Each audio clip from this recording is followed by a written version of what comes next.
el foment de l'arbitratge com a mitjà de resolució de conflictes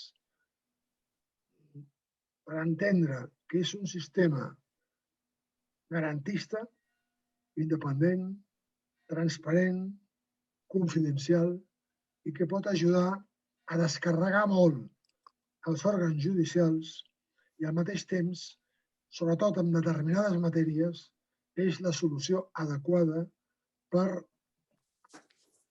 acabar un problema entre dues persones, entre dues empreses, entre empreses, societats, etc. I aleshores nosaltres vam iniciar aquesta activitat de foment de l'arbitratge, amb la idea de posar-nos en línia amb el que succeeix en altres països i que per raons de molt, que podríem estar parlant molt temps, Espanya no ha quallat suficientment ni molt menys. Amb independència de tot això, amb independència d'actes acadèmics, de reunions en les universitats, assistències a classes de màsters, amb independència d'organització d'alguns congressos i actes, una de les activitats que hem considerat molt important és apropar-nos a les persones, apropar-nos als juristes, per tal de, a través d'aquest sistema tan eficaç que és el Zoom, el webinar, i plantejar periòdicament temes que puguin ser atractius, temes que realment tinguin cabuda fàcilment amb un arbitratge, que siguin d'interès per a la ciutadania i que nosaltres creiem que a través de l'arbitratge amb entitats solvents com és el Tribunal Arbitral de Barcelona tenen la sortida adequada per resoldre els problemes, evitant el calvari que moltes vegades significa passar tot el procés judicial amb les 3 instàncies, 2 o 3 instàncies segons, fins al final. I aleshores, aquesta idea la volem reiterar, repetir, algunes vegades a l'any. És a dir, la idea és fer-ho cada 2 mesos aproximadament. Vam fer una fa poc temps i ara la dediquem al dret successori. Per què? Perquè entenem que hi ha conflictes successoris freqüents en temes familiars, empresarials, etc., que és una llàstima que s'eternitzin davant d'un jutjat i que acabin trencant un mínim d'harmonia. I potser amb un arbitratge ben conduït, amb persones independents i amb un sistema, com deia abans, més ràpid, més personal i confidencial, és molt important destacar-ho, doncs això pot ser francament útil. I avui ens dediquem al dret successori. Vull dir, ens acompanyen com a ponent la jurista molt coneguda, la gran jurista, Mercè Pigem, que a més és la presidenta, és membre del Tribunal Arbitral de Barcelona, i 2 altres juristes, un magistrat de Barcelona, Roberto García Cenicero, i un advocat també especialitzat en dret civil i en dret successori, que és l'Eudald Vendrell. En aquests moments, jo ja acabo la meva intervenció d'aquesta presentació, li cedeixo la paraula a Mercè Pigem perquè ella prengui el control del webinar. Moltes gràcies. Moltes gràcies, Juli de Miquel, president del Tribunal Arbitral de Barcelona. I en primer lloc jo vull sumar-me a la benvinguda que ell ha fet a totes les persones que s'han connectat per seguir aquesta sessió sobre arbitratge amb dret successori. Com aquesta és una sessió oberta no només a Catalunya, sinó també a la resta de l'Estat, hem cregut convenient, per una millor comprensió de tothom, fer la sessió en castellà. No obstant, qualsevol persona que a través del xat o entrant vulgui adreçar-se en català, ni els ponents ni jo mateixa tenim cap problema en poder contestar les preguntes en català. Muchas veces, cuando pensamos en el arbitraje, solemos asociarlo únicamente a temas mercantiles, a temas comerciales, a temas de franquicias, a temas que se dan especialmente cuando se ven implicados diversos ordenamientos jurídicos y diversas jurisdicciones por tratarse de temas con elementos transnacionales. Y eso es así, hay una buena parte del arbitraje que tiene como objeto estas materias. Pero el arbitraje como sistema alternativo de resolución de conflictos, al arbitraje pueden someterse otras muchas cuestiones, con el límite de que no afecten al orden público. Y una de las cuestiones que pueden someterse al arbitraje es el arbitraje testamentario. Y sobre el arbitraje testamentario va a versar esta sesión del WebiTap de hoy. Nos acompañan como ponentes, lo ha dicho ya el presidente Juli de Miquel, dos profesionales expertos en tema sucesorio y a la vez expertos en arbitraje. Roberto García Ceniceros, magistrado del Juzgado de Primera Instancia número 30 de Barcelona, miembro de la Sala de Gobierno del Tribunal Superior de Justicia de Cataluña y delegado del Decanato de Barcelona en el ámbito civil. Por tanto, muy buen conocedor de todas las vicisitudes que hay actualmente en la jurisdicción, en cuanto a tramitación, en cuanto a plazos y a términos y duración de los procedimientos, etcétera, etcétera. Y nos acompaña también Eudald Vendrell Ferrer, abogado civilista desde hace más de 40 años, con un currículum muy extenso, del que voy a resaltar únicamente, que es profesor asociado de la Universidad de Barcelona en la Cátedra de Derecho Civil, es académico de la Academia de Jurisprudencia y Legislación de Cataluña, es árbitro del Tribunal Arbitral de Barcelona, árbitro también de la CCI y miembro fundador de la Asociación para el Fomento del Arbitraje. Los dos tienen una amplia experiencia en temas sucesorios y lo primero que quiero hacer es saludarlos y desearles una buena tarde a los dos. Buenas tardes. Roberto, Eudald. Buenas tardes. Hola, buenas tardes. Buenas tardes. Buenas tardes a todos. Para empezar, me gustaría trasladaros una pregunta, que es si sobre, a vuestro parecer, todos los temas derivados de una sucesión pueden ser objeto de arbitraje. ¿Hay algún límite en la ley de arbitraje? ¿Quién? Eudald, por ejemplo, Eudald. Gracias, empiezo yo. Bien, en mi opinión, prácticamente no hay límites.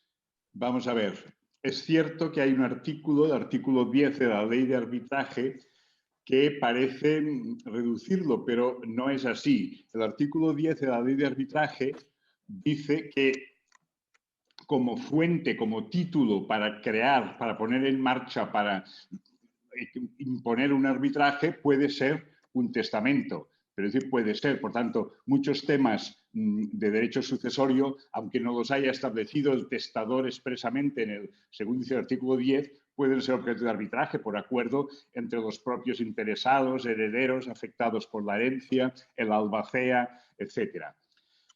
También el artículo, yo entiendo que los límites son mínimos. Yo entiendo que, por lo menos especialmente en el caso de Cataluña, no hay prácticamente limitaciones. El artículo 10, efectivamente, cuando dice que el testador podrá utilizar el testamento, podrá establecer en el testamento un arbitraje, dice, para resolver cuestiones entre herederos no forzosos, con lo cual parece estar excluyendo, podría dar la impresión de que los temas sobre las legítimas, por ejemplo, no podrían ser objeto de arbitraje. Yo entiendo que esto no es así, o por lo menos no es así en Cataluña. La expresión o el concepto de heredero forzoso que utiliza la ley pues está un poco tomada de este concepto del Código Civil, pero la naturaleza estricta jurídica de la legítima y de los derechos de los legitimarios en el derecho de Cataluña no es así, no los configura, no tienen esta condición. El legitimario es una persona que tiene un derecho, Es un acreedor que, si reúne determinadas condiciones, puede hacer valer su derecho, y su derecho debe ser respetado si cumple estas condiciones. Pero el discutir si las cumple o no, cuáles son los límites de su derecho, las decisiones que se puedan tomar sobre si puede ser excluido o no de la legítima, yo entiendo que pueden ser también objeto de arbitraje. Yo solo excluiría, y con eso acabo esta primera intervención, las cuestiones en las que tenga que tomarse una decisión sobre, por ejemplo, el nombramiento o la intervención en el proceso arbitral de un defensor judicial respecto de los derechos de menores o incapacitados, en el caso, y solo en el caso, de que estuviesen en contraposición o en colisión, en conflicto de intereses con las otras partes del arbitraje. Lo demás, en mi opinión, prácticamente todo es susceptible de arbitraje. Muchas gracias, Eudald. Roberto, ¿qué piensas al respecto? Hola, ante todo, Hola. buenas tardes. Muchísimas gracias por estar aquí y, sobre todo, Mercè, muchísimas gracias por la presentación, porque me gustaría a mí ser un experto en arbitraje, que es como me has presentado. Ya me gustaría, y más en Seguro este que lo tema, eres, seguro que lo eres. Que me asusta bastante, en realidad, porque desde luego no me considero como tal. Entrando en materia, estoy de acuerdo con Eudald. En lo sustancial, sí que es verdad que hay algunos matices en los que quizá no esté tan de acuerdo y me gustaría entrar en ellos. Desde luego, totalmente de acuerdo en que los herederos, una vez que están llamados a la herencia, o los interesados, legatarios, legitimarios por cualquier concepto, pueden someter voluntariamente a arbitraje cualquier discrepancia que tengan, sin más limitación que la del artículo 2 de la ley de arbitraje. Son cuestiones totalmente susceptibles de arbitraje, puesto que están dentro de su capacidad de disposición. Creo que respecto de eso no puede haber ninguna duda. En cuanto al arbitraje testamentario y las limitaciones del artículo 10, la verdad, yo creo que es un artículo muy polémico, que es muy polémico ya creo que desde la ley de arbitraje del 53, y que lo venimos arrastrando desde entonces. Creo que estamos sufriendo una incapacidad del legislador o una falta de habilidad del legislador para regular esta materia como toca, que es lo que debería hacer. La lectura del artículo 10 sí que lleva a pensar que hay una limitación tanto objetiva como subjetiva a la posibilidad de establecer un arbitraje testamentario por el causante, y creo que esa limitación se debe tener en cuenta. Creo que no podemos obviar la existencia de este artículo. Sí que es verdad, y lo creo así, estoy de acuerdo con Eudald, en que es un artículo que se debe interpretar muy extensivamente, tanto como se pueda, porque hay que entender que debemos fomentar la posibilidad de que la libre voluntad del testador de fijar un arbitraje como medio de solución de conflictos entre los herederos y los interesados en la herencia debe prevalecer. Dicho ello, creo que tampoco debemos desconocer cuál podía ser la voluntad del legislador al establecer este precepto. Cuando se dice este límite objetivo de que tan solo se podrán someter a arbitraje las cuestiones relativas a la administración y distribución de la herencia, obviamente entiendo que aquí cabe todo, porque prácticamente todo está relacionado con la administración y distribución de la herencia. Con la administración quizá no tanto, pero con la distribución seguro que sí. Pero es verdad que cuando el legislador dijo eso, algo estaba pensando. Y cuando se distingue entre herederos forzosos y no forzosos, es verdad que podemos pensar que esta distinción la hace el legislador pensando en que la legítima no es objeto de libre disposición, cosa que también es harto discutible una vez producida la delación de la herencia, pero yo creo que también el legislador está pensando en otra cosa, y es en la posibilidad de someter la aceptación de la herencia a la aceptación también de una cuestión arbitral. Es verdad, y además el Tribunal Constitucional ya lo ha dicho, que no supone una limitación del derecho a la tutela judicial efectiva el hecho de que la aceptación de un testamento, de una herencia testamentaria, esté también condicionada a la aceptación de una cláusula arbitral impuesta por el testador. Pero el legislador también puede tener en cuenta este concepto para establecer estas limitaciones, y por lo tanto puede ser, y además es posible que en el espíritu del legislador fuese ese, que al excluir a los herederos forzosos del ámbito subjetivo del arbitraje estuviese pensando en que no debía condicionarse la aceptación de la herencia de un hijo, por ejemplo, en la herencia de su padre, a la aceptación de esta cláusula de herencia. Esta cláusula de arbitraje son cuestiones que a mí me hacen pensar que alguna limitación a raíz del artículo 10 ha de haber. Es verdad que en el ámbito de Cataluña esto ya se complica soberanamente, porque aquí no hay distinción entre herederos forzosos y herederos no forzosos. Es más, el legitimario no es heredero y desde ese punto de vista podríamos entender que no puede estar sometido a una cláusula de arbitraje, puesto que si no tiene que aceptar la herencia, tampoco tiene por qué verse condicionado, sometido a esa cláusula de arbitraje que el testador ha impuesto. Pero claro, contra ese argumento que parece bastante obvio, también hay otro que se le vuelve en su contra, y es que también, según el Código Civil de Cataluña, las legítimas se pueden pagar por legados. Luego también el legitimario puede ser legatario, y si es legatario sí que estaría dentro del artículo 10. Lo que estoy diciendo con esto es que al final el artículo 10 es un cierto disloque y que es muy difícil llegar a una conclusión concreta. Estoy de acuerdo en que el ámbito del arbitraje debe ser lo más extenso posible, incluso cuando se trata de una disposición testamentaria, pero debemos andar con cautelas. Y, por ejemplo, y pongo un ejemplo para intentar exponer lo que digo, porque más que establecer criterios con normas concretas, a veces hay que partir de los supuestos en los que se discute. Creo que el legislador, sobre todo, está perdiendo una oportunidad enorme para distinguir entre el arbitraje institucional y el arbitraje entre particulares. Que yo creo que por ahí puede venir la explicación de lo que intento transmitir.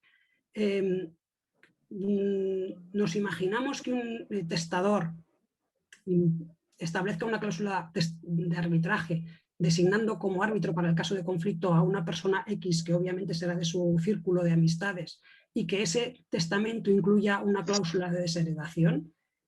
Ha de quedar la interpretación y la aplicación de la cláusula de desheredación sometida al criterio interpretativo de un árbitro que puede ser amigo o cercano del testador y por lo tanto interesado en la herencia y que también podría tener una relación personal buena o mala con la persona desheredada. Y por lo tanto esos son conceptos que yo creo que también son los que en el fondo también llevaron al legislador a establecer una limitación como la del artículo 10 de la ley de arbitraje. Y por lo tanto también me remito a la propia introducción que ha hecho Julie al hablar del arbitraje y la necesidad de fomentar lo que es el criterio de independencia. Y la independencia es básica para que el procedimiento de arbitraje pueda funcionar, y yo creo que hay que abogar por la implantación y el impulso del arbitraje y por lo tanto de la interpretación extensiva del artículo 10 de la ley de arbitraje, pero también intentando distinguir entre lo que es el arbitraje de una institución consolidada y que ofrece plenas garantías de independencia con la que puede suponer una cláusula de arbitraje que atribuye esa función a una persona concreta cuyos conocimientos y cuya propia relación con las partes puede estar en entredicho. Muchas gracias a los dos. Queda claro que cuando hay una cláusula ¿Puedo matizar una sola cosa? ¿Me permites? Solo sí. Una matización. No, sí. Estoy de acuerdo. Yo diría, claro, en el caso que tú exponías, Roberto, se estaría más cerca de la figura de un albacea, que en definitiva sí. un albacea realiza funciones y realmente es de la confianza y no puede ser, diríamos, tachado porque es la confianza. Pero es decir, yo creo que si somete a un árbitro, un testador, el árbitro, para llevar a cabo su labor, debe estar sujeto a las mismas condiciones de imparcialidad e independencia de todo árbitro. Y si no lo es, podría ser recusado o tachado. De todas maneras, gracias, creo que es interesante tomar nota que evidentemente cuando hay una cláusula arbitral en el propio testamento está claro que se quiere llevar pues, la resolución de cualquier controversia al arbitraje. Y también creo que es interesante tomar buena nota que cuando se haga una cláusula arbitral se dé la administración del arbitraje al arbitraje institucional. Es decir, que sea una institución, por ejemplo, el Tribunal Arbitral de Barcelona, sin ir más lejos, el que se encargue de la administración de este arbitraje. ¿Por qué? Pues porque se encargará de encontrar ese árbitro especialista, independiente, imparcial, con obligación de confidencialidad, etcétera, etcétera. Yo, desde mi punto de vista, no sé lo que os parece, creo que queda mucho más garantizado todo lo que son las bondades del arbitraje a través del arbitraje institucional que a través de la designa de un árbitro directamente. Y lo enlazo, pido vuestra opinión, pero lo enlazo con la siguiente pregunta. Si no hay cláusula arbitral en el testamento, ¿qué debe hacerse para poder someter la controversia a arbitraje? Eudal. Bueno, lógicamente, si no hay una orden o una imperativa en el testamento, será necesario un acuerdo, es decir, para someter una cuestión a arbitraje, por tanto, para excluirla de la jurisdicción, es decir, toda persona afectada en una controversia jurídica tiene la vía de acceso a la jurisdicción lo más amplia y que establece nuestro sistema. Para excluirla e ir al arbitraje hace falta un acuerdo, por tanto un acuerdo de las personas interesadas, que pueden ser pues herederos, coherederos, como decía Roberto, pues todo herederos frente a legatarios, frente a legitimarios si no se ponen de acuerdo en el importe, el cálculo, el cómputo, etcétera, pero hace falta un acuerdo, por tanto, deberían ellos o sus asesores, por tanto, esto también es una llamada a los asesores. En fin, yo creo que aquí hay bastantes, por lo que veo, abogados muy buenos, expertos en sucesiones, infundir esta idea de fomentar, independientemente de si asesoramos a alguien que quiera hacer testamento, explicarle que puede poner el arbitraje en el testamento, pero cuando estamos ya asesorando a los resultados que se están ya empezando a pelear o no se ponen de acuerdo por una herencia, pues a someterlo a arbitraje. Por tanto, hacer un acuerdo para someterlo a arbitraje y a ser posible, como decía Mercè, pues que sea administrado, tutelado bajo el paraguas de una institución arbitral seria y de prestigio. Esto sería lo más deseable, es lo que deberían hacer. Gracias, Eudal. Roberto. Sí, aquí totalmente de acuerdo, creo que no hace falta extenderse mucho, desde luego. El problema creo que es más bien práctico, es que si esto en la práctica se da, una vez que no hay cláusula testamentaria, supongo que lo normal es que las partes ya empiecen a negociar y si hay que buscar la designación de un árbitro es porque ya no ha habido un acuerdo. Y si no hay un acuerdo ya empiezan los problemas, pero desde luego sí, en ese momento entiendo plenamente válida, sin más límites que las cuestiones relativas a menores o incapacitados que no son objeto de libre disposición, la posibilidad de someter la cuestión a arbitraje y sobre todo también estoy de acuerdo en optar por un arbitraje institucional que ofrezca plenas garantías de independencia y de imparcialidad para las partes. Estamos en un tema, perdona, No, quería ver, como nos has pedido ejemplos, un ejemplo. Sí. Yo hace 3 años o 4 pues fui árbitro en un arbitraje sucesorio, que el origen de por qué se somete a arbitraje era el siguiente. Era una herencia complicadísima que implicaba especialmente temas societarios, es decir, un empresario estableció una herencia compleja con un gran conflicto entre hijos, herederos, nietos, hijos que habían, en fin, una cosa muy compleja. Se empezó a tratar, los respectivos abogados consiguieron, después de mucho negociar y de algún conato de empezar un litigio, un acuerdo global, pero con casi 20 páginas de texto de todo cómo se debían desarrollar. O sea, no se estableció el acuerdo definitivo, sino un programa de cómo debía desarrollarse cada una de las operaciones que se habían pactado entre los diferentes grupos familiares, que a la vez eran grupos societarios.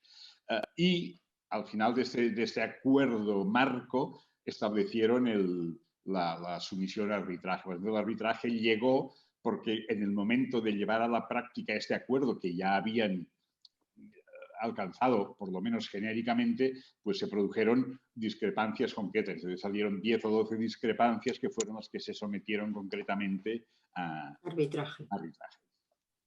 Estupendo. Estamos hablando del derecho sucesorio, es un tema especialmente sensible porque afecta a núcleos familiares, porque afecta a personas que en principio lo deseable para el testador en primer lugar, pero para ellos mismos también, es que la herencia no complique sus relaciones futuras, que afecta también aspectos reputacionales, el tema de las empresas, si hay una empresa en litigio, pues también esto, la trascendencia que puede tener, pues puede afectar al tema reputacional en cuanto a la viabilidad de la empresa, etcétera, etcétera. Y en estos temas sensibles, la duración y el enquistamiento de la controversia puede ser un aspecto muy negativo en cuanto a la incidencia de cara a las relaciones futuras. Sabemos que los juzgados y tribunales realmente tienen un cierto colapso siempre, pero en este momento, derivado del tema de la pandemia, del tema COVID, más. Creo que los que más o menos estamos por los tribunales, por los juzgados, vemos cómo los temas se van dilatando. Y quizá las partes podrían valorar a la hora de decidirse por la jurisdicción o por el arbitraje la duración de un tema sucesorio en los tribunales versus la duración de un tema en un procedimiento de arbitraje. Me gustaría ahora que empezara Roberto explicando cómo él, que tiene el panorama de cómo está la situación de los tribunales civiles, que nos explicara un poco cómo está esta situación en cuanto a la duración de los procedimientos. Pues en este caso creo que la respuesta es fácil, muy mal. Pero creo que además hay un componente también añadido, que es que también aquí, de la misma forma que criticaba la redacción del artículo 10 de la ley de arbitraje, también creo que la regulación procesal no nos ayuda nada a los juzgados y tribunales. Creo que el procedimiento judicial de división de herencia es un procedimiento que creo que está pensado, no sé en qué ámbito ni por quién, pero desde luego es muy poco ágil y muy complicado de llevar, y es un procedimiento que está pensado para ser larguísimo, con las distintas fases de intervención de la herencia, administración, fijación de inventario. Ese inventario después se puede impugnar, da lugar a un verbal que se apela, después vamos a la partición, se nombran contadores, si no hay acuerdo el contador dirimente, que se puede además designar perito, en fin, lo estoy diciendo, después ya en mayor cuantía con apelación y en su caso casación. Esto nos lleva a un procedimiento complejísimo. Yo en mi primer destino, también hablando de ejemplos, recuerdo que tenía una herencia, división de herencia endemoniada, que al final las partes llegaron a un acuerdo y de eso, ¡qué bien! Pero es que llegaron a un acuerdo cuando habían pasado 11 años de procedimiento. Todavía no había habido sentencia final en el contencioso y habían pasado 11 años. Cuando la herencia es de una gran magnitud, desde luego los tiempos se desbocan por la complejidad del acuerdo, pero es que cuando la herencia es pequeña y la gente que está litigando no tiene recursos, y eso también quiero decirlo porque quizá no se piensa tanto en ello, la situación es, si cabe, más dramática, porque nombrar un perito judicial que nos valore una finca cuando el litigante o los litigantes están comparecidos con justicia gratuita, eso ya es un auténtico drama. Conseguir un perito que acepte, lo cual también creo que debe denunciarse porque es una cuestión casi yo creo que de fraude de ley, pero cuesta muchísimo y ya el procedimiento no ayuda, y si el procedimiento no ayuda nos encontramos con ese tipo de trabas, nos encontramos con procedimientos complejísimos en los que además tenemos que estar pendientes de que las partes no se nos mueran, porque ocurre muy habitualmente. Cuando estamos hablando de estos tiempos, nos ocurren también sucesiones procesales de las propias partes interesadas en la herencia, que a su vez pueden abrir divisiones de herencia. Esto también da lugar a procedimientos conjuntos de liquidación de sociedades gananciales y de división de herencia para hacer un pack todo en uno, que al final acaba siendo un mastodonte, un dinosaurio increíble que uno ya no sabe ni cómo gestionar. Es casi la imposibilidad de gestión de estos procedimientos. En Cataluña quizá en ese sentido lo tenemos un poco más fácil. El hecho de que los legitimarios no sean herederos hace que sea más habitual que el heredero universal solo sea uno, y entonces el número de procedimientos judiciales de división de herencia es mucho más bajo que en el resto de España, y lo que sí que tenemos son los procedimientos ordinarios de reclamación ilegítima, que por cierto también los hay endemoniados también, pero suponen que sean procedimientos un poco más sencillos en cuanto a su gestión y que una única herencia pueda dar lugar a distintos procedimientos judiciales, pero no a un procedimiento único de división de herencia. Pero hay procedimientos de reclamación legítima que yo sí que también, hablando de casos concretos, un procedimiento de reclamación legítima de una gran cantidad, que hablábamos ya de millones de euros. Es un procedimiento que cuando yo llegué al juzgado ya había sentencia de primera instancia, estábamos pendientes de la casación, se había dictado ya sentencia en primera instancia y en segunda instancia, se había ido relativamente rápido, se consiguió la sentencia del Supremo cuando habían pasado 10 años desde la interposición de la demanda. En 10 años habíamos conseguido las 3 instancias, pero es que después llega otro problema, que es la ejecución. Y en procedimientos tan complejos, que ya no es solo valoración de bienes inmuebles, que puede ser quizá lo más difícil o lo más común, perdón, de gestionar, sino que incluso si ya estamos hablando de división de herencias que suponen la introducción de empresas, ya se nos va, porque como decía Eduard, no hay empresa que aguante esto. Y también cuando existen bienes muebles, en este caso concreto la ejecución que yo decía fue también muy difícil porque dentro de los bienes que formaban parte de la herencia había una colección de joyas importante que había que valorar y también en primer lugar encontrar. Cuando ya ellos se unen en un contexto de clara disputa y enfrentamiento entre las partes, eso se hace realmente muy complicado. Esto, por supuesto, en situación de COVID se ha agravado más. Y por lo tanto, sí, sin duda, el procedimiento testamentario es mucho más ágil, con la posibilidad de nombrar peritos por el árbitro de una manera mucho más sencilla y por lo tanto puede dar lugar a una resolución mucho más rápida. Muchas gracias. Eudald, ¿qué nos puedes decir de la duración de lo que es el arbitraje? Hemos visto ahora el tema en sede judicial.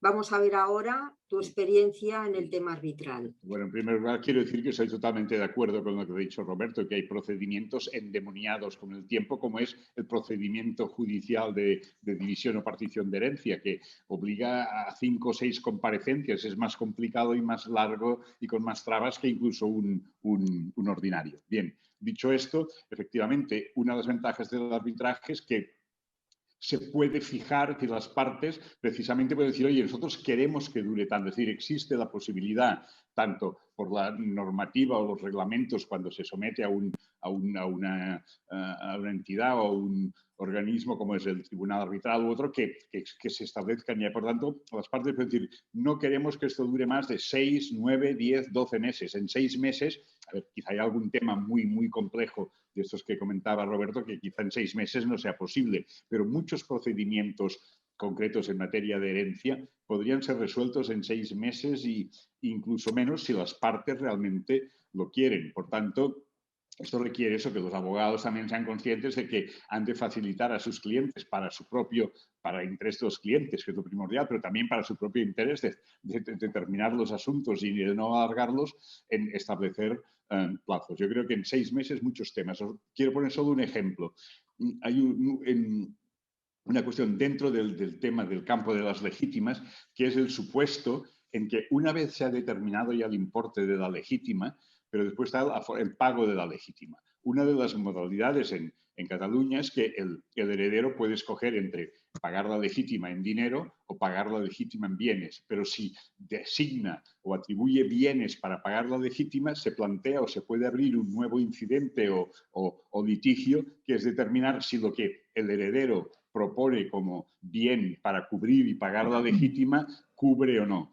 Esto, que en la práctica podría ser sencillísimo porque se trata de una mera valoración que puede ser controlada por un árbitro y escuchar las posibles alegaciones en 2, 3, 4 meses, en la vía judicial se eterniza. Yo he tenido ahora un caso que ha durado 2 años. Se planteó, el incidente es solo este, es decir, el momento en que el heredero ofreció o propuso unos bienes, y hasta el momento en que la audiencia ha llegado a decir si sí o si no, han pasado 2 años, porque el juzgado de primera instancia, por sustituciones, vacantes, tardó más de 1 año en simplemente decir si sí o si no, más una apelación. Esto es increíble. Por tanto, esto las partes del arbitraje puede establecer un plazo. Yo creo que para un caso de este tipo sería 6 meses, que es, digamos, poco lo óptimo que pensamos en arbitraje, es suficiente. Si es un caso muy complejo, con implicaciones quizás societarias, que hay que valorar no solo bienes inmuebles, sino activos y cosas, en fin, podría ser 1 año. Pero yo creo que en 1 año cualquier arbitraje bien llevado, con las partes colaborando, se puede cerrar, sin duda. Es decir, así de entrada, el propio procedimiento, las propias normas de procedimiento abonan un largo proceso en la vía judicial. Exacto. Y un proceso más corto o más largo, pero acotado en Exacto. La vía arbitral, Exacto. En unos plazos relativamente razonables y proporcionados al contenido de lo que Exacto. Se trata de resolver. Sí. Quiero también que quede claro que otra de las ventajas en cuanto a la duración es que el arbitraje no tiene recursos. Exacto, sí. Sí, sí.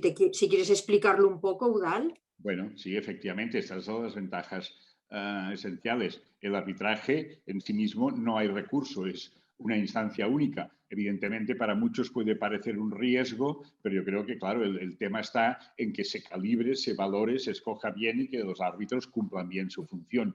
Un árbitro, sobre todo si es especializado, si en un caso así, pues se buscan perfiles de árbitros expertos, absolutamente cumpliendo todos los requisitos y garantías de imparcialidad. Se supone, vamos, y la ley así lo establece, que la decisión del árbitro es inapelable. No hay segunda instancia, no hay apelación. Hay, evidentemente, el procedimiento especial de anulación del laudo arbitral, pero por circunstancias muy tasadas en la ley, básicamente de tipo formal y de respeto a las garantías mínimas del derecho de defensa de las partes, etcétera. Por tanto, primero, no afectan al fondo, el fondo no afectan al fondo. Y no se puede entrar en el fondo. Mi experiencia es que, primero, hay pocos casos en que se haga uso de este recurso y se pida, pero bueno, puede haberlos, pero yo en mi experiencia he conocido muy pocos, y también que los tribunales, que en este caso la competencia corresponde a los tribunales superiores de justicia, por lo general, aunque últimamente ha habido algún exceso por algún tribunal superior en concreto, y no me refiero a Cataluña, pues quizá se han querido abrir demasiado sus competencias. Pero yo creo que el Constitucional lo ha corregido. Por tanto, yo creo que está muy delimitado y podemos tener la seguridad de que es muy poco probable, primero, que haya motivos para interponer este recurso, y segundo, que si se llegase a interponer, sea estimado. Y además, como va al Tribunal Superior, que aunque también cada vez tiene más trabajo, pero aún es un tribunal relativamente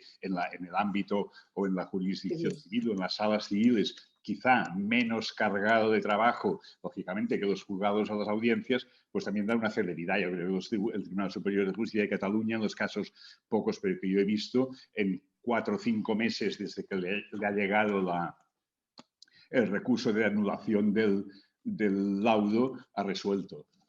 Sí. Mencionabas, Eudald, un tema importante que has hecho referencia, que es el árbitro. Es decir, en el momento de valorar, que a veces sí que se puede tener en cuenta pues que el hecho que no haya recursos a veces puede ser una ventaja y a veces puede ser una desventaja, yo creo que aquí el árbitro juega un papel fundamental. Y aquí hemos de decir que en el Tribunal Arbitral de Barcelona hemos realizado, desde que accede a la presidencia Juli de Miquel, una revisión total del listado de árbitros que había, que eran estupendos. Lo que pasa es que los currículums había quedado desfasado, pues porque la selección se había hecho desde hacía tiempo. Se han revisado todos y cada uno de los currículos, se han hecho entrevistas y se han aceptado unos árbitros que realmente, desde nuestro punto de vista institucional, reúnen todas las condiciones de especialización. Es decir, la ventaja del arbitraje, desde este punto de vista, es que el árbitro es una persona absolutamente especializada en la materia sobre la que debe arbitrar. Y quizá esta especialización, unida a la imparcialidad, unida a la confidencialidad, etcétera, etcétera, y a la duración mucho más breve del procedimiento, es una de las cuestiones que hay que poner en la balanza a la hora de decidir si uno opta por el arbitraje o opta por la jurisdicción.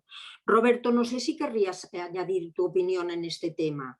Sí, a ver, claro, yo de entrada niego que el derecho a la doble instancia es un inconveniente, que quede claro. Y ya, Eduard también está de acuerdo conmigo. Pero bueno, lo entendemos. Que quede claro. No, a ver, sí que es verdad que la doble instancia yo creo que es una garantía y no debemos dejar de considerarlo así. El problema es que los juzgados van como van y que la doble instancia supone eternizarse en el procedimiento. Ese es el problema, pero el problema en sí no es la doble instancia. Yo creo que es verdad que el procedimiento arbitral implica esta agilidad y aquí también me refiero a lo que tú acabas de decir, Mercè. El éxito del arbitraje, también en buena medida y especialmente en materia de sucesiones, dependerá también de la habilidad de las partes para concretar la materia sobre la que versa el arbitraje, porque sucesiones puede dar lugar a conflictos de muy variada naturaleza, tanto desde un punto de vista jurídico como desde el punto de vista más fáctico de valorar un bien. Y por lo tanto yo creo que cuando hablamos de convenios arbitrales, que no son propiamente disposiciones testamentarias de sometimiento a arbitraje, es importante que las partes al plantear ese convenio lo hagan muy bien y tengan claro qué tipo de árbitro quieren para después poder acudir a ese arbitraje institucional que les dé las suficientes garantías. Pero básicamente sí estoy de acuerdo con todo. Otro de los Me temas... pregunto una Sí. precisión. No, y estoy de acuerdo y yo no quisiera ver que se interpretase que yo esté en contra de la doble instancia, al contrario. Ni yo.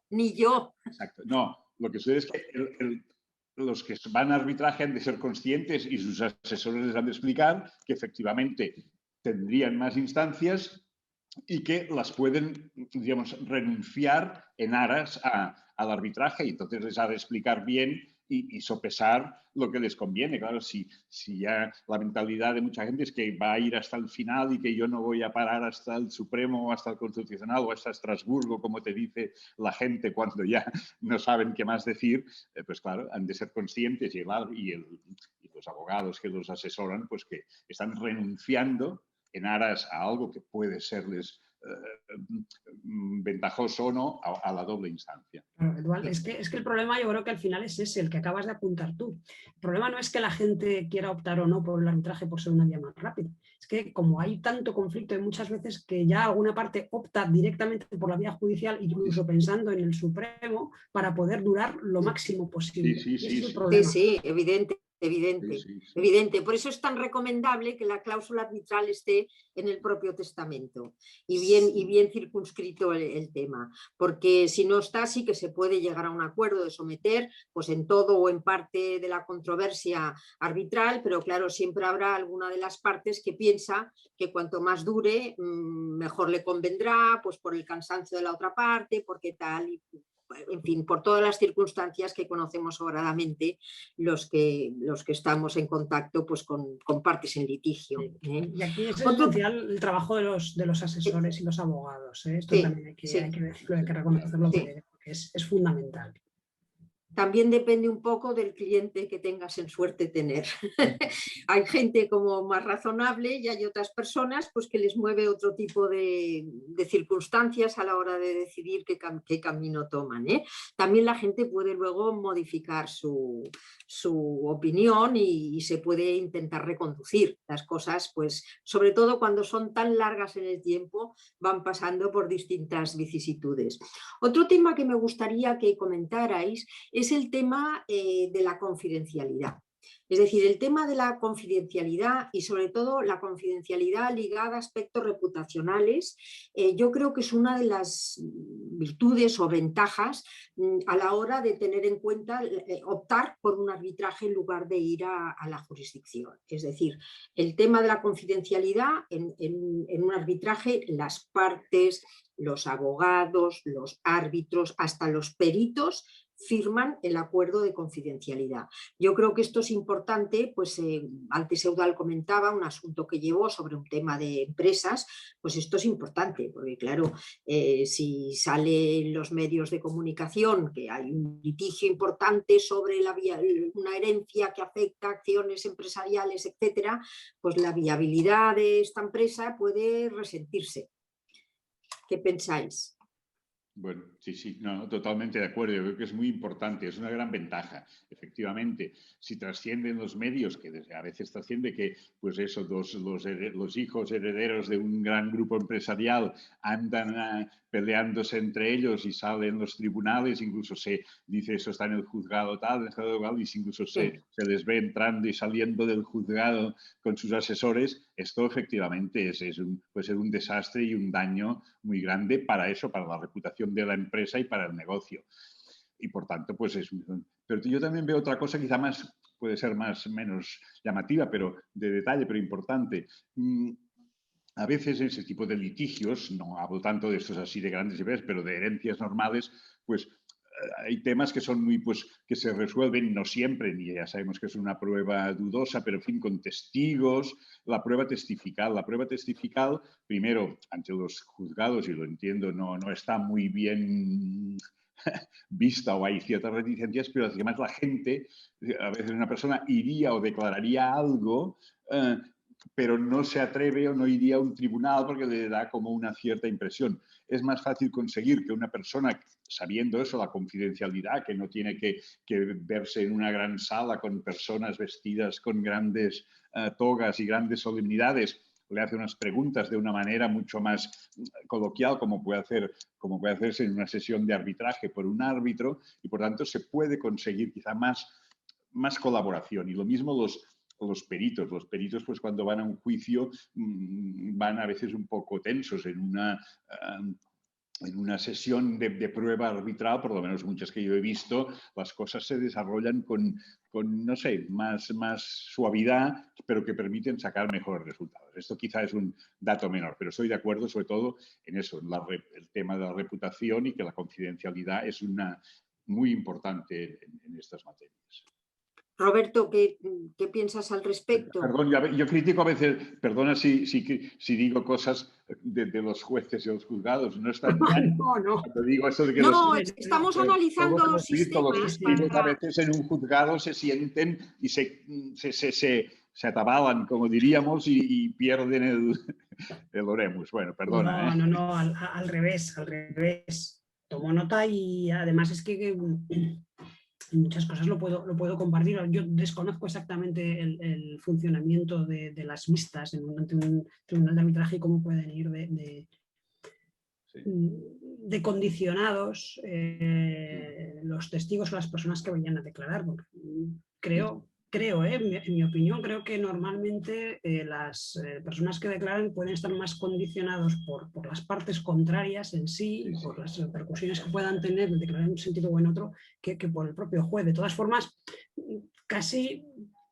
Bueno, entonar el mea culpa, desde luego, porque supongo que si tú, que has estado en los dos escenarios, tienes esa impresión, seguro que es cierta y no lo dudo.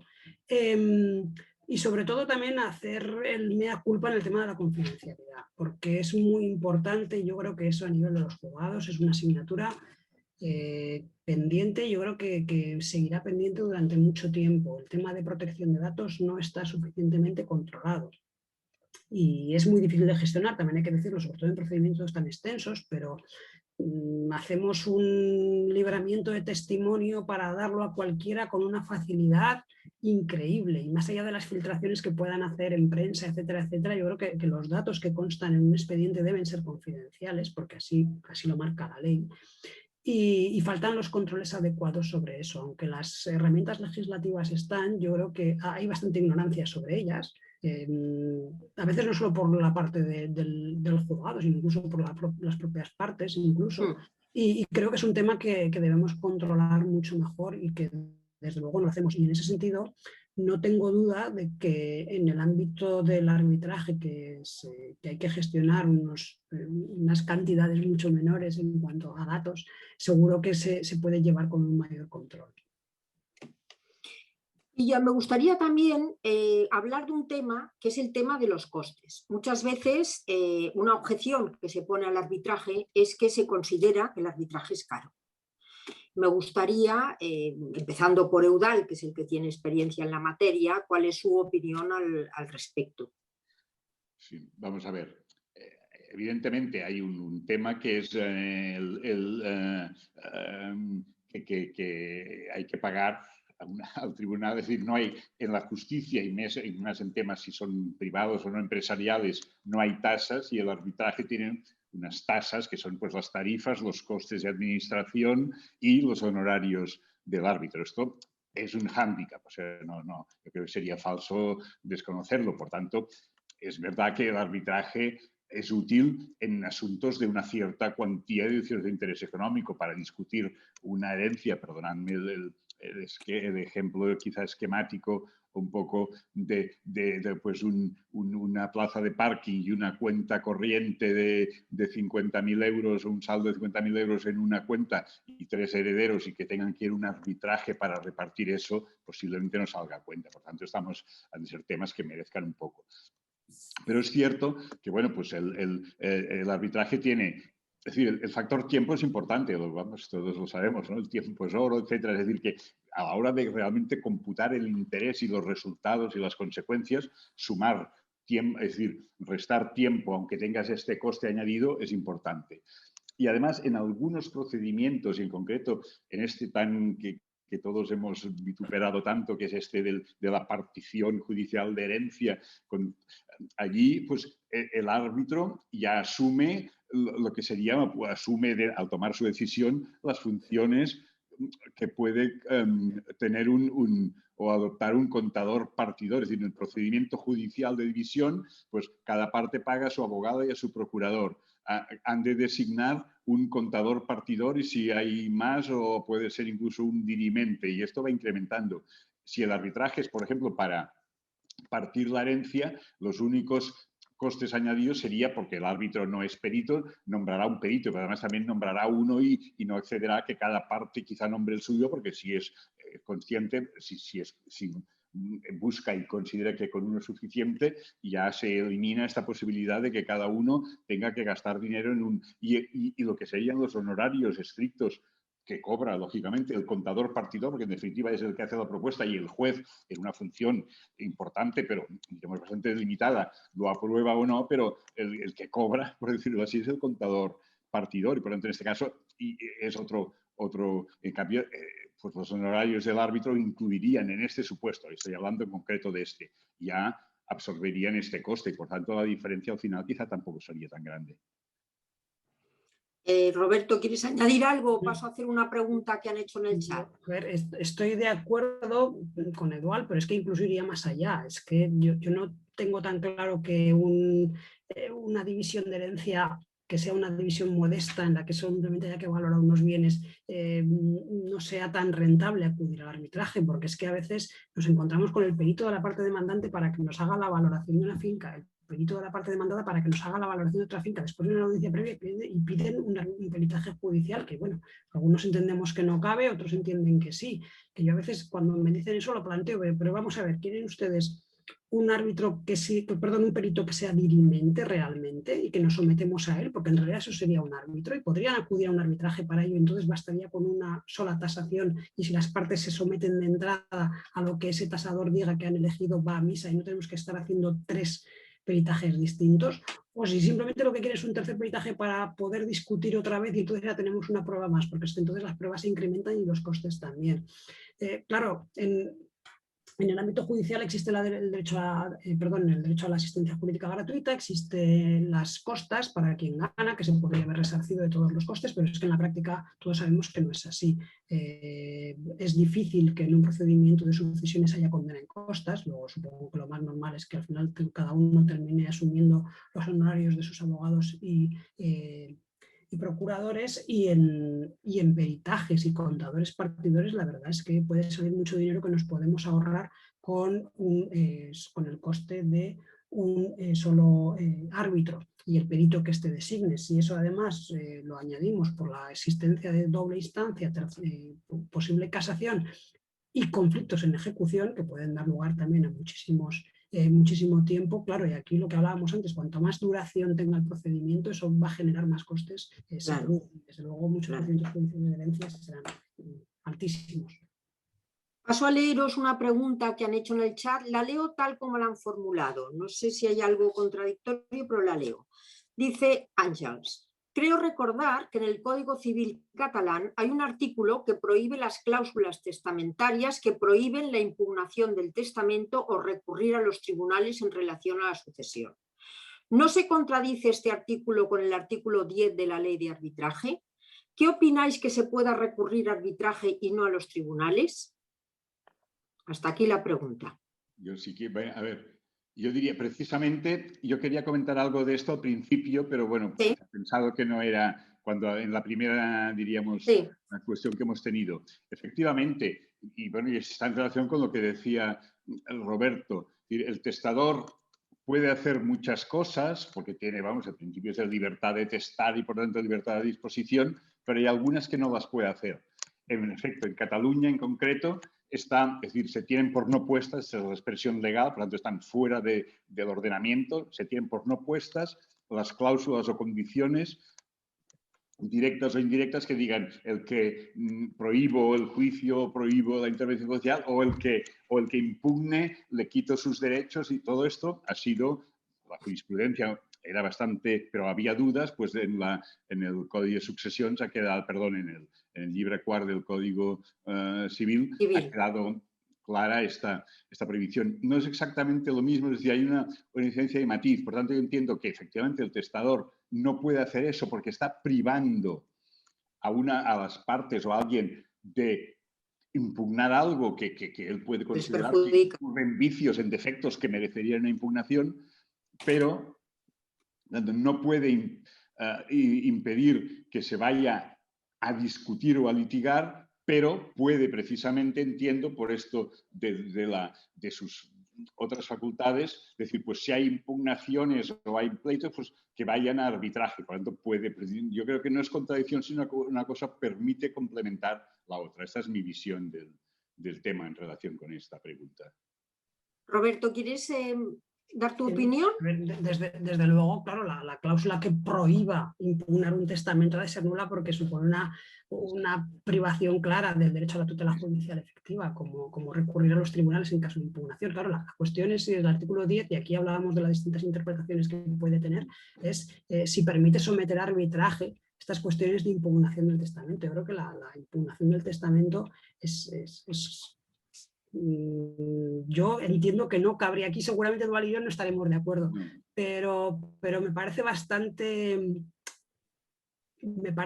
dudoso que el árbitro pueda entrar a valorar la cláusula de impugnación pueda entrar a valorar la impugnación del testamento que le ha nombrado como árbitro. Es una cuestión más que conflictiva. Yo creo que aquí lo que hablaba antes del espíritu del artículo 10 y el sentido que podía tener el hecho de que el legislador hubiese introducido este artículo. Es una cuestión muy dudosa y muy polémica, y lamentablemente es que no tenemos jurisprudencia sobre ello, porque como no hay testamentos con disposiciones de sometimiento a arbitraje, estamos aquí siempre discutiendo entre doctrinas y no vamos más allá, a lástima de jurisprudencia, pero desde luego estoy de acuerdo con Eduardo en que estas cláusulas del Código Civil de Cataluña no son una contradicción, ni mucho menos, que no entran en contradicción con el artículo 10 de la Ley de Arbitraje.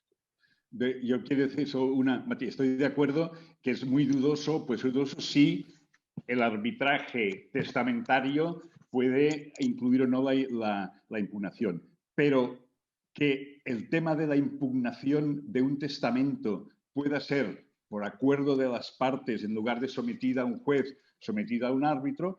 Yo creo que sí, porque quizá a veces sacralizamos mucho el testamento. El testamento es un negocio jurídico en que hay una declaración de voluntad que puede estar afectada por vicios, por ejemplo. Entonces, si un árbitro puede declarar nulo un contrato porque considera pues, que se ha incurrido en un vicio de consentimiento o porque hay cláusulas que son contrarias a derecho o lo que sea, entiendo que un árbitro, el problema está en el origen del arbitraje, si es testamentario o no, pero si es voluntario, un árbitro puede, igual que un juez, decir, pues esta persona en el momento, con las pruebas que yo he visto y las alegaciones de las partes, yo considero que esta persona no tenía capacidad y por tanto anulo el testamento o contiene cláusulas o anulo esta cláusula del testamento porque no respeta tal derecho. Tal. Ya sé que quizá mi posición es muy... Totalmente de acuerdo en eso, Eduardo, en eso sí. O sea, yo hablaba de las cláusulas testamentarias porque la pregunta se había formulado así, sí. Pero totalmente de acuerdo que se puede someter a arbitraje por convenio entre los herederos la posible impugnación del testamento, totalmente de acuerdo. Sí. En el chat se ha añadido a lo anterior, Félix dice que en el derecho común sí es posible prohibir la impugnación del testamento, recurrir a los tribunales en relación a la sucesión. Añade Félix. Mi criterio es que no, es decir, que yo recuerde, no hay ninguna disposición en ese sentido. Hay jurisprudencia. Hay como la penalización, ¿no? Que el que recurra se queda con la legítima. En derecho común. Yo recuerdo sentencias del Tribunal Supremo de los años 90 y pico, dictadas en casos que no eran de derecho catalán, que el Tribunal Supremo dijo que efectivamente esta limitación era injusta. Pero no sé más que esto, no podía. Vale. ¿Queréis añadir algo más? O veo que no hay más preguntas en el chat. ¿Queréis hacer una intervención final? Eudal, Roberto. Que la haga Roberto, que antes... Venga, Roberto. Bueno, no. Bueno, es igual. Pues, sobre todo, bueno, ya una cuestión personal, que encantado de haber compartir este tipo con vosotros. Y bueno, por supuesto, por mi parte puedo seguir aquí si hay alguna cuestión más. Pero dicho ello, que sí, que me parece que el arbitraje es a día de hoy un mecanismo de resolución de conflictos que es el gran olvidado del legislador. Y mira que yo soy pro mediación, me parece muy bien que haya que buscar un mecanismo alternativo de resolución de conflictos que parta de las propias partes, y en ese sentido la mediación me parece adecuado. Pero es verdad que estamos sobreestimando la mediación como mecanismo alternativo, dejando otros, como son el arbitraje, que tiene unas ventajas incuestionables y que desgraciadamente están hoy por explorar. Y en el ámbito del derecho sucesorio todavía más, por una legislación realmente mejorable y parca en ese sentido. Y lamento que la intervención de los jueces en ese sentido se esté planteando por el legislador únicamente en el sentido de derivar a las partes a mediación, que debe mantenerse y que debe fomentarse, pero que se esté dejando de lado el arbitraje. Parece que los jueces de primera instancia solo entramos a determinar si hay una cláusula de sometimiento a arbitraje cuando se plantea una declinatoria y nada más, cuando quizá podríamos también nosotros tener esa iniciativa de plantear. Creo, y lo he dicho antes, pero lo reitero, hace falta una regulación más clara en cuanto al arbitraje institucional, que sí que hay un cierto indicio en derecho de consumo, pero tendría que extenderse a otras materias, porque sí que es verdad que nosotros no vamos a designar un árbitro con nombre y apellidos, pero designar a entidades colaboradoras e instituciones que estén en el ámbito del arbitraje para que puedan ser también una alternativa de la solución de conflictos, entiendo que es interesante, porque yo siempre entiendo que el derecho a la tutela judicial efectiva es un derecho global y que no es el derecho a una sentencia, sino que es el derecho a la prestación de un servicio, y que ese servicio se puede prestar de muchísimas maneras, no solo desde un juzgado, sino también desde otros ámbitos, y que cualquier mecanismo de resolución de conflictos ha de ser parte del mismo servicio y que ha de haber una resolución que conjugue, una legislación que conjugue todo eso. Y nada más, muchísimas gracias. Muchas gracias, Roberto. Yo voy a concluir la sesión pues tomando tus palabras. Yo creo que efectivamente el arbitraje está siendo un poco olvidado.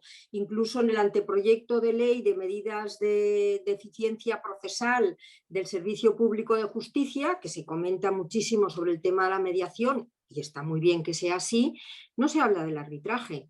Yo creo que efectivamente es un gran olvidado, y creo que entre todos los que pensamos de que el arbitraje es realmente un sistema útil y efectivo alternativo para la resolución de conflictos, hemos de hacer de que esto esté también en la mesa del legislador.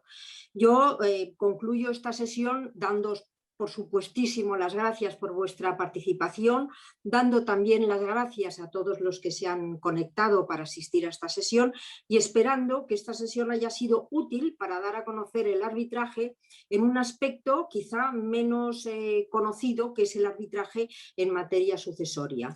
Y me atrevo a invitar a todos aquellos que participan en temas sucesorios, como son los abogados asesores en estas materias, que los hay especialistas buenísimos, y también a los notarios, a que de alguna manera tengan presente a la hora de asesorar o de redactar los testamentos que puedan poner una cláusula testamentaria en favor del arbitraje institucional, si piensan realmente, como pensamos desde el Tribunal Arbitral de Barcelona, de que el arbitraje en esta materia es un arbitraje que es garantista, que es un sistema de una duración razonable, que es un sistema que guarda la confidencialidad y que puede ayudar a resolver la conflictividad que hay entre personas de la misma familia, del mismo núcleo, en aspectos pues tan sensibles como son los aspectos sucesorios. Nada más, y muchas gracias a todos por participar, y a vosotros dos en especial. Gracias. Hasta luego. Gracias a ti y gracias a todos los que nos habéis tenido la paciencia de escucharnos. Salimos de la sesión. Salimos.